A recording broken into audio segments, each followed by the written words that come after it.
সুরমাই মাছগুলো প্লেন, এর গায়ে কোনো আঁশ থাকে না, একদম নোনা মাছ এটা। আজকে আমি আর তোমাদের দাদা গেছি একসঙ্গে বাজার করতে। বাজারে গিয়ে কী মাছ নিয়ে দেখে সুরমাই মাছটা আছে, সেই সুরমাই মাছটা নিয়ে নিলাম বাজার থেকে কিনে। প্রথমে দিয়ে দিলাম কি লবণ, তারপরে দিয়ে দেব হলুদের গুঁড়ো।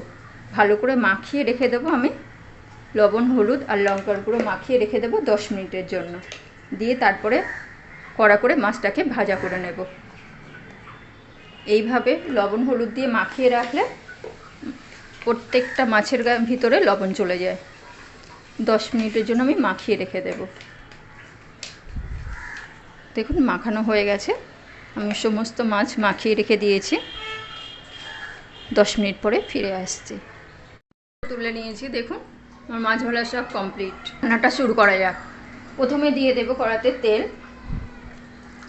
এই মাছটা হচ্ছে দাদার খুব পছন্দের মাছ, বললো এই মাছ আজকে রান্না করা হোক। তেল বেশি দেব না, মিডিয়াম তেল দিয়ে দিলাম। যত তেল কম খাবেন ততই ভালো।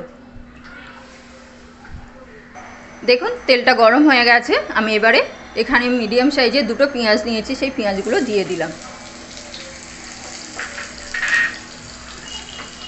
পেঁয়াজের উপরে দিয়ে দেব লবণ। সবসময় লবণ অল্প দেবেন, কেননা পেঁয়াজ ভাজার সময় তেলের উপরে কোনো মশলা দিলে তাহলে বেশি তেলটা উপরে হাতে লাগবে না, গ্যাসে পড়বে না, এই সুবিধাগুলো হয়। পেঁয়াজের কালারটা একটু পরিবর্তন হলে আমি ফিরে আসছি।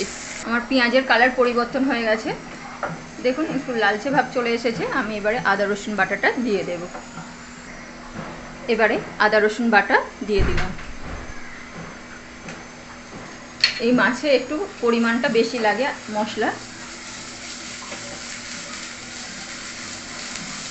আদা রসুন বাটাটা, আদাটা কম দেবেন, রসুনের পরিমাণটা একটু বেশি হবে। একসঙ্গে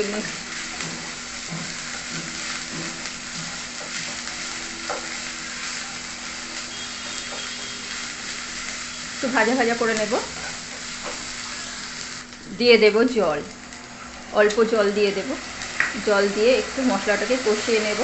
কষাতে কষাতে এখানে দেখুন একটা বড় সাইজের টমেটো নিয়েছি, খুব বড় না, মিডিয়াম সাইজের টমেটোটা দিয়ে দেব। দিয়ে টমেটোটা গলে গেলে আমি দিয়ে দেব পরপর কাঁচা লঙ্কা। 6-7টা কাঁচা লঙ্কা নিয়েছি, সেই কাঁচা লঙ্কাগুলো দিয়ে দিলাম একসঙ্গে। দিয়ে দেব হলুদের গুঁড়ো 1 চামচ, আর দিয়ে দিলাম 1/2 চামচ লঙ্কা। দিয়ে মশলার দেখুন, মশলার যে জলটা দিয়েছিলাম জলটা শুকিয়ে এসেছে। আমি আবার একটু জল দিয়ে দেব, দিয়ে ঢাকনা চাপা দিয়ে দেব। আমি এবারে দেখব যে টমেটো আর কাঁচা লঙ্কাগুলো গলে গেছে কিনা। যদি গলে যায় তাহলে খুবই ভালো, চাপা দিলেই গলে যায়, তাহলে ঝালটা বার হয়ে যাবে সব। আর দিয়ে দেব লবণ। তখন লবণের পরিমাণ কম দিয়েছিলাম, এখন লবণটা দিয়ে দিলাম। দেখুন তেল ছেড়ে দিয়েছে সাইড থেকে, কত সুন্দর দেখতে লাগছে।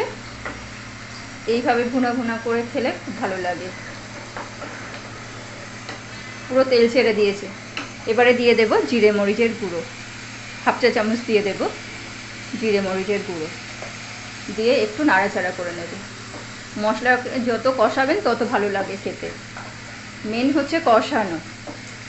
আর সবজি সঠিকভাবে গলে যায়, লঙ্কা টঙ্কাগুলো গলে গেছে, ঝাল বার হয়ে গেছে, আর কোনো অসুবিধা হবে না। পুরো তেল উঠে গেছে, কোনো রস নেই মশলার। দেখুন এবারে আমি জল দিয়ে দেব। 1 কাপ জল রেখেছি, সেই জলটা দিয়ে দেব। জলটা দিয়ে একটু যখন ফুটে উঠবে, টকবক টকবক করে ফুটে উঠবে, তখন আমি মাছগুলো সব দিয়ে দেব। দেখুন উপরে তেল উঠে গেছে, লঙ্কাগুলো সিদ্ধ হয়ে গেছে, কালার পুরো পরিবর্তন হয়ে গেছে, টমেটোগুলো একদম গলে গেছে, মশলাটা খুব সুন্দর কষানো হয়েছে। আমি এবার একটু ঢাকনা চাপা দিয়ে দেব।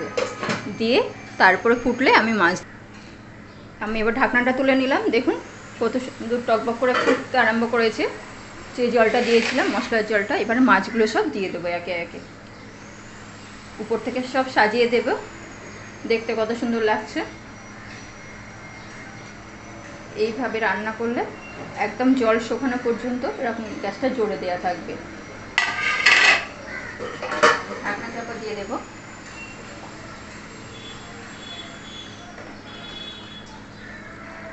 এবারে আমি ঢাকনাটা তুলে দেখব ঝোল কতটা আছে। দেখুন ঝোলটা অনেকটা মরে গেছে, জল দিয়েছিলাম। এবার মাছগুলো একবার উল্টিয়ে দেব।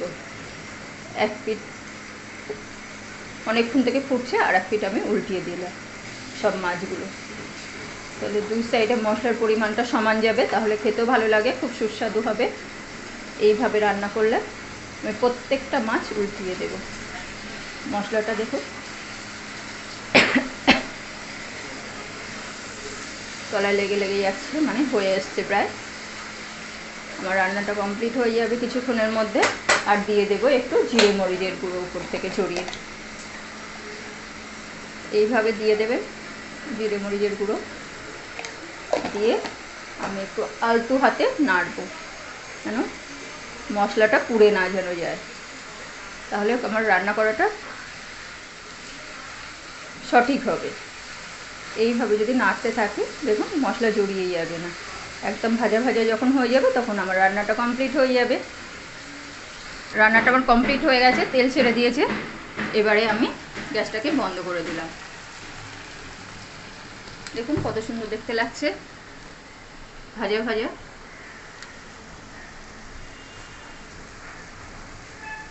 এইভাবে রান্না করবেন, তাহলে খেতে খুব ভালো লাগে।